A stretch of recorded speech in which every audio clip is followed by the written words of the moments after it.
Gold, trusted gold buyers. మీరు తాకట్టు పెట్టిన బంగారాన్ని విడిపించి ఈ రోజు ఉన్న మార్కెట్ ధరకు కొనబడను.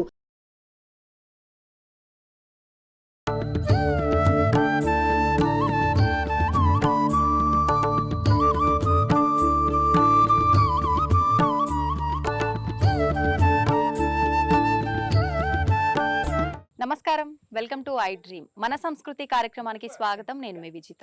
ఆలయంలో గర్భగుడిలోకి వచ్చినాక ప్రత్యేకించి ఎటు చూసినా కూడా అద్దాలు, అంటే మొత్తం ఒక 6 అద్దాలు అయితే కనిపిస్తున్నాయి. ఎందుకని ఇలా పెట్టారు? అంటే ఈ అద్దాలంటే కేవలము మన శాస్త్రీయమైనటువంటి ధర్మాన్ని అనుసరించి పెట్టడం జరిగింది. ఇక్కడ అమ్మవారికి అభిషేకం చేస్తారు ఉత్సవమూర్తికి. ఇక్కడ ఇది అభిషేక ప్రదేశము కాన అమ్మవారిని అద్దంలో చూపిస్తూ అభిషేకం చేస్తాము. తన బింబాకృతిని తానే చూస్తూ తను స్నానం ఆచరిస్తున్నట్టుగా, తనను తాను చూస్తూ తనకి యొక్క ఉపచారములను కైంకర్యములను స్వీకరిస్తున్నట్టుగా ఇప్పుడు చూడండి, మనం ఎన్నో బింబాలుగా కనిపిస్తున్నాం. అవునండి, అలా పోతనే ఉంది మన బింబాకృతి. అట్లా ఉభయ ధర్మాలను ఆమెకు వ్యక్తీకరిస్తూ ఉపచారము చేస్తున్నట్టుగా ఇక్కడ పెట్టి ఇది అభిషేక ప్రదేశము, అక్కడనేమో అమ్మవారికి అలంకార ప్రదేశము, ఆ వెనకాలనేమో అమ్మవారికి కొన్ని మంత్రాంగ తంత్రాంగ విజ్ఞాన స్తోత్రాలు వినిపించే ప్రదేశము, ఇక్కడనేమో అమ్మవారికి శయన ప్రదేశం. ఒక్కొక్క ప్రదేశంలో ఒక్కొక్క ఉత్సవం ఒక్కొక్క తంతు జరుగుతుంటది కాబట్టి అట్లా ఇక్కడ అద్దం, అక్కడ అద్దం, అక్కడ అద్దం, అక్కడ అద్దం, ఇక్కడ అద్దం పెట్టడం జరిగింది. అద్భుతం అండి, నిజంగా చాలా చక్కగా ఉంది. అమ్మవారు కలగా లక్ష్మీదేవినే లక్ష్మీదేవి అంత కలగా ఉందని చెప్పాలనిపిస్తోంది. నిజంగా చాలా చక్కగా అమ్మవారు, నిజంగా వింత. ఇదొక ఈ శంఖ కలశం కూడా ఒక అద్భుతం అమ్మ.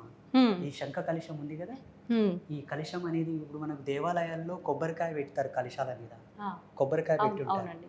ఇక్కడ దక్షిణావృత శంఖ కలశం ఉంటుంది, బయటనేమో క్షేత్రపాలిని దగ్గర వామావృత శంఖ కలశం ఉంటుంది. ఈ దక్షిణావృత శంఖం సాక్షాత్తు లక్ష్మీ స్వరూపం. అందుకే గర్భాలయంలో రోజు ఆ నీళ్లు పారబోసి నూతన జలము నింపి అందులో పవిత్ర ద్రవ్యం వేసి చూడడానికి ఒక అబ్బాయి సపరేట్ పూజారి ఉంటారు దానికోసం. బయట కలశంకి ఒక అబ్బాయి సపరేట్ ఉన్నారు. అమ్మవారికి అలంకరణ అది చేయడానికి ఒక ఆచార్యులు ఉన్నారు. అర్చనకు హోమానికి ఒకరు ఉన్నారు. ప్రతిదానికి ఒకరొకరు ఉన్నారు. నేను ఇక్కడ ఉన్నా లేకున్నా వాళ్ళు చూస్తారు.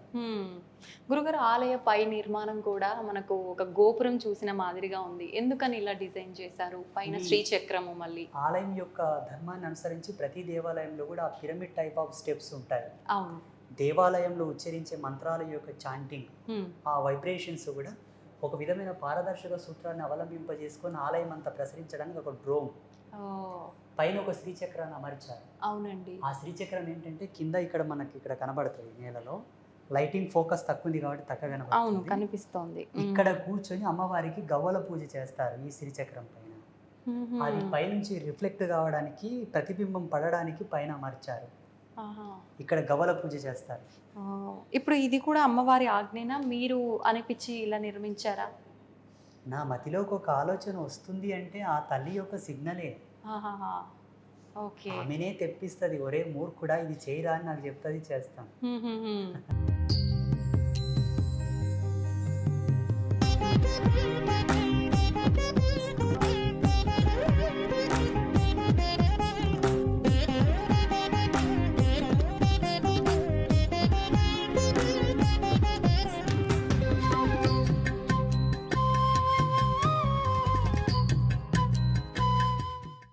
స్వామీజీ, శ్రీచక్రం అమ్మవారి ముందు ప్రధానంగా మీరు కాశీ నుంచి తీసుకొచ్చిందని చెప్పారు. చూసిన తర్వాత నాకు ఒకటి అడగాలనిపించింది. ప్రస్తుత రోజుల్లో చాలా మందిలో ఉన్న ఒక సందేహం శ్రీచక్రం గురించి. శ్రీచక్రం ఇంట్లో పెట్టవచ్చా? పెడితే యంత్ర రూపంలో పెట్టాలా, ఇలా పెట్టాలా? నిజంగా పెడితే కనుక నియమాలు ఎక్కువగా పాటించాలా? రకరకాల సందేహాలు ఉన్నాయండి, దాని గురించి తెలియజేయండి. ఇంట్లో శ్రీచక్రాన్ని ఉంచుకోవచ్చు, అది శాస్త్ర సమ్మతమైన విషయం. మన ధర్మశాస్త్రాల్లో విగ్రహాలు పెట్టుకున్నా, శ్రీచక్రం పెట్టుకున్నా, శివలింగం పెట్టుకున్నా ఒక ప్రామాణికమైన కొలత చెప్పారు. యజమాని వేళ్ళు ఇక్కడ నుంచి ఇక్కడ వరకు ఏ సైజు ఉన్నాయో ఆ సైజు మాత్రం పెట్టుకోవాలి. యజమాని 5 వేళ్లలో ఏ సైజు వేలుకున్న ప్రామాణికతను అనుసరించి లింగాలు కానీ, శ్రీచక్రములు కానీ, దేవతా విగ్రహములు కానీ పెట్టుకొనవచ్చు. మరి ఇప్పుడు 5 అన్నారు కదా, 5 వేలు అంటే ప్రత్యేకించి మీ యొక్క స్తోమతిని అనుసరించి అన్ని వేళలు ఏ ఒక వేలి సైజుతోనైనా పెట్టుకోవచ్చు. పాయింట్ ఏంటంటే దేవతా విగ్రహాలు లోపల ఓళ్ళుండి బొళ్ళున్న విగ్రహాలు పెట్టుకోవద్దు. గట్టిగా ఫిల్ అంటే మొత్తం నిండుగా ఉన్న విగ్రహాలు పెట్టుకోండి, అది శాస్త్ర మర్యాద. ఓకే. శ్రీచక్రం కూడా లోపల మొత్తం ఓల్డ్ ఉంటుంది, బయట నుంచే పిరమిడ్ లాగా ఉంటుంది, లోపల అవునండి. ఓల్డ్ ఉంటుంది. అవును. అటువంటి శ్రీచక్రం పెట్టుకొనవద్దు. హ్మ్. రెండవది, స్ఫటిక శ్రీవలింగమునకు స్ఫటిక స్త్రీ యంత్రమునకు గృహస్థులు పూజ చేయకూడదు. హ్మ్. అవి యతులు, సన్యాసులు, తాపసులు చేసేటటువంటి శ్రీచక్రములు, శివలింగములు. ఆ. గృహస్థులు లోహ శ్రీచక్రములను, లోహపు శివలింగములను, అలాగే పాలరాయి శ్రీచక్రము, పాలరాయి శివలింగమును పూజించుకొనవచ్చు. ఆ. వెండి కానీ, బంగారు కానీ, లేకపోతే నల్లరాతి శివలింగం, నల్లరాతి శ్రీచక్రమును పూజించుకోవచ్చు. హ్మ్. ఇది ఆమోదం, హ్మ్. లిస్ట్లో పెట్టుకోండి. ఇంకొక విషయం ఏంటంటే, నీళ్లు లేని శివలింగం ఇంట్లో ఉండకూడదు. అంటే? నీళ్లు లేని శివలింగం ఉండకూడదు, కుంకుమ లేని శ్రీచక్రం ఉండకూడదు. ఆహా. చిన్నపాటి శ్రీచక్రం ఉన్నా కుంకుమతో నిండి ఉండాలి, అది ప్రసన్నత. ఓకే. చిన్నపాటి శివలింగం ఉన్నా పైన నీళ్ళ డ్రాప్ పడుతూ ఉండాలి. హ్మ్. ఒకవేళ నీళ్ళ డ్రాప్ పడేటటువంటి యోగ్యత లేకపోయినా బిల్వదళం అన్నా అక్కడ ఉంచాలి. బిల్వదళం ఉంచడానికి యోగ్యత లేకపోయినా అంత భస్మం అన్నా శివలింగం మీద ఉంచాలి. భస్మం ఆహా. గోపేడతో చేసిన గోపేడతో చేసిన బూడిదన ఉంచాలి. హ్మ్. మంచి సుగంధభరితమైనటువంటి ప్యూర్ భస్మాన్న ఉంచాలి. హ్మ్. అది భస్మం లేక, నీళ్లు లేక శివలింగం ఉండకూడదు, ఉండకూడదు. కుంకుమ లేక, పసుపు లేక శ్రీచక్రం ఉండకూడదు. పసుపు కూడా వేయొచ్చు, శ్రీచక్రం మీద పసుపు కూడా వేయొచ్చు. హ్మ్. అందరూ పూజించుకొనవచ్చు, అందరూ పుణ్యభాజనులై విరాజిల్లవచ్చు. హ్మ్. శాస్త్రం ఎక్కడ కూడా ఎవరికి ఏ ఆంక్షలు పెట్టలేదు. ఆ. ఈ మిడిమిడి జ్ఞానంతో కూడుకున్న పండితులు, ఈ పండిత శిఖామణులందరూ కూడా జనాలను భయభ్రాంతులకు గురి చేసి ఆధ్యాత్మిక వారసత్వం నుంచి దూరం చేయడానికి చేసినటువంటిది ఇదంతా. హ్మ్. అలాగే రాగిరేకు శ్రీచక్రం కూడా పటము ఉంచుకొనవచ్చు. హ్మ్. బీజమంత్రాలు లేని శ్రీచక్రం ఉంచుకోవలే. బీజ మంత్రాలు. అందులో మంత్రయుక్తమైన శ్రీచక్రములు ఇళ్లలో ఉంచుకోవద్దు. ఎందుకంటే ఆహా. అంతటి శుచిశుభ్రతలతో మడి పద్ధతితో మీరు ఉండరు కాబట్టి. హ్మ్. అందుకు సంపుటీకరణతో కూడుకున్న నవావరణ పూజ, సంపుటీకరణతో కూడుకున్నటువంటి పూర్ణ పూజ శ్రీచక్రమునకు మీరు చేయరు కాబట్టి హ్మ్. అనుష్ఠాన విధిని అనుసరించి నార్మల్ శ్రీచక్రములు దొరుకుతాయి. ఆ.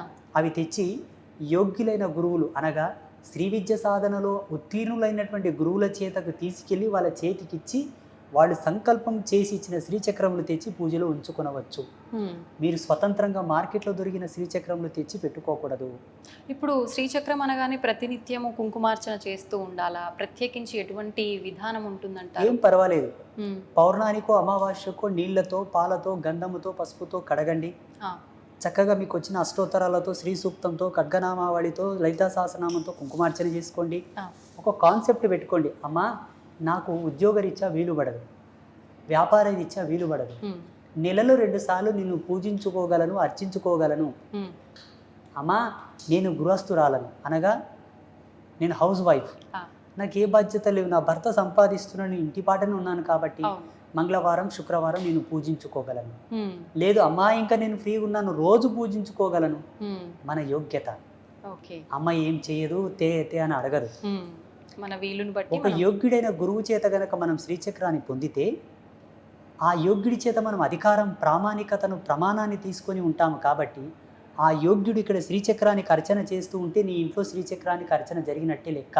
నువ్వు చేయకపోయినా ఆ శ్రీచక్రంలో ఎనర్జీ యాక్టివేట్ అవుతూ ఉంటుంది. నీకు ఆ భయం అక్కర్లేదు. ఒకవేళ స్వతంత్రంగా శ్రీచక్రం కొనుక్కొని పెట్టుకుంటివా, కర్త, కర్మ, క్రియ నువ్వే కావాల్సి ఉంటుంది. ఇంకొకటి, ఆచార్యులు ఎవరైనా సద్బ్రాహ్మణుల చేత పూజలు, పునస్కారాలు చేసి ప్రాణప్రతిష్ఠ చేసి పెట్టుకోవచ్చా? అట్టి ఆచార్యులు కూడా అంత సత్యపరాయణులై శ్రీ విద్య సాధనలో మెలకువలు తెలిసిన వాళ్ళై ఉంటే, ఇప్పుడు పురోహిత వర్గం కూడా ఏమి శుద్ధి చేస్తున్నారమ్మా? విగ్రహాలకు కనీస శుద్ధి చేయట్లేదు, యంత్రాలకు వాళ్ళేం శుద్ధి చేస్తారు? చూసుకోవాలి. నేను అబ్జర్వ్ చేస్తున్నాను, చాలామంది గుళ్ళు, గోపురాలు కట్టేటప్పుడు ఆలయ ప్రతిష్టలు చేసే వీడియోలు లైవ్లో పెడుతున్నారు కదా, ఎలా తంతులు చేస్తున్నారు అని చూస్తూ ఉంటాను. జనాలకా సబ్జెక్టు తెలియదాయే, వీళ్ళేదో చేస్తుంటారు, వీళ్ళకి అర్థం కాదు కదా. అందుకే ప్రతి ఒక్క పర్సన్ స్పిరిచువల్గా డెవలప్ కావాలి, నాలెడ్జ్ పరంగా. అవునండి. ఆగమ శాస్త్రాలు చదవండి, ఉపోద్ఘాతమైన గ్రంథాలు చదవండి, కొన్ని ధర్మశాస్త్రాలు చదవండి. మీకు అర్థమవుతుంది ఆచార్యులు కరెక్ట్ చేస్తున్నారా లేదా. అప్పుడు ప్రశ్నించవచ్చు, ఏమయ్యా ఏం వేస్తున్నావు అక్కడ? ఒక చిన్న ట్రిక్ చెప్పనా, ఆ. మీకు సమయం ఉంది కదా. ఆ. దేవతా విగ్రహ ప్రతిష్ఠ చేసేటప్పుడు మీరు ఇంతకుముందు ఒక వీడియోలో అడిగారు, వాస్తవంగా దేవుని తంతే కూడా ఏం చేయడం స్వామి, దేవిని కుదిపేసి తీసేస్తూ కూడా ఏం చేయడం స్వామి అంటే, అవునండి. వాస్తవంగా నెగిటివ్ కాన్సెప్ట్తో గనక దేవుని తాకాలనిపోతే ఆటోమేటిక్గా విగ్రహమూర్తిలో కరెంట్ జనరేట్ అయ్యి షాక్ కొట్టేది. సద్భావనతో, పరిమళత్వంతో, ప్రేమతో, భక్తితో వెళ్తే ఆ విగ్రహంలో ఎనర్జీస్ డౌన్ అయిపోయి మనల్ని ఏం చేసేవి కావు. అలా టెక్నికల్గా స్థాపన చేసేవాళ్ళు దేవతా విగ్రహాలు.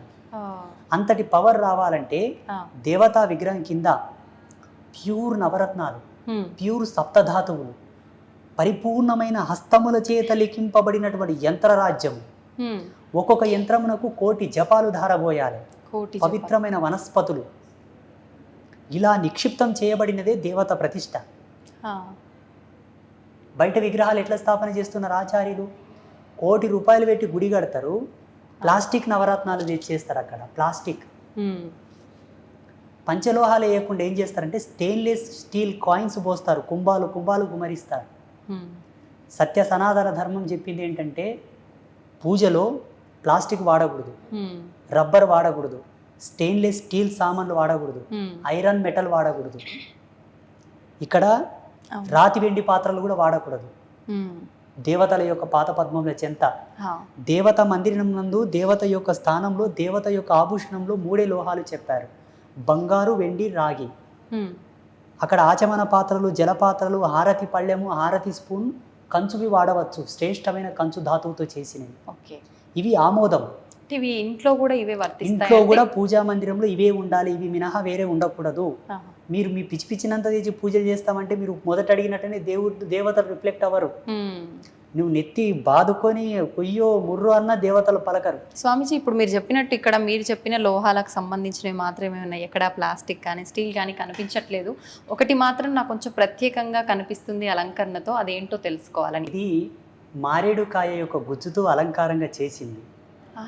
హైటెక్ సిటీలో ఉంటారు మా తల్లి, చాలా భక్తి పరాయణురాలు, చాలా చాలా ఆ తల్లికి జన్మనిచ్చినటువంటి తల్లిదండ్రులకు ధన్యవాదాలు. ఎంత భక్తి అంటే అంత భక్తి. వారు మన పీఠానికి ఎకరా భూమి దానం చేశారు. హైటెక్ సిటీలో ఉంటారు, వారి పేరు చెప్పొచ్చో లేదు, ఏమనుకుంటారో ఏమో పాపం. అమ్మగారు నిన్న కార్తీక పౌర్ణమి శుభ సందర్భంగా దీన్ని తెచ్చిచ్చారు. ఈ మారేడుకాయ భరణి లోపల కుంకుమతో అర్చన చేస్తే 1,00,00,000 రెట్ల పుణ్యం, రిజల్ట్ కూడా తొందరగా వస్తుంది. కాబట్టి ఆ పుణ్యాత్మరాలు తెచ్చిచ్చిన ఆమె చల్లగా ఉండుకోకు జగదంబ యొక్క దీవెనలతో. ఇది మారేడుకాయతో చేసిన భరణి, ఇలా మీ ఇళ్లలో కూడా ఉంచుకోవచ్చు. జగదంబ పాదాల దగ్గర ఇటువంటి కుంకుమ భరణి ఉంచినా మీకు సంపద్వృద్ధి, ఇష్టసిద్ధి. అంటే మామూలుగా నేను విన్నాను గురుగారు, మారేడుకాయ లోపల కొంచెం పైన తీసి లోపల గుజ్జు తీసేసి ఎండిన తర్వాత విభూది పోసి పెట్టుకొని ధారణ చేస్తే బాగుంటుంది అని చెప్పి. ఇప్పుడు ఇది మనం అభిషేకానికే కాకుండా మనం అలా స్టోర్ చేసుకొని మనం ధారణ చేసిన బాగుంటుంది, ఎటువంటి ఫలితం ఉంటుంది దానివల్ల? దీని లోపల భస్మాన్ని ఉంచి శివారాధన చేయవచ్చు, చందనము ఉంచి విష్ణు ఆరాధన చేయవచ్చు, కుంకుమ పసుపు ఉంచి జగదంబ ఆరాధన చేయవచ్చు, అక్షింతలు ఉంచి సూర్యనారాయణ మూర్తి ఆరాధన చేయవచ్చు. ఏ దేవత తాలూకు సంబంధించిన ప్రీతిపాత్రమైన ద్రవ్యం నుంచి వాళ్ళని పూజించవచ్చు.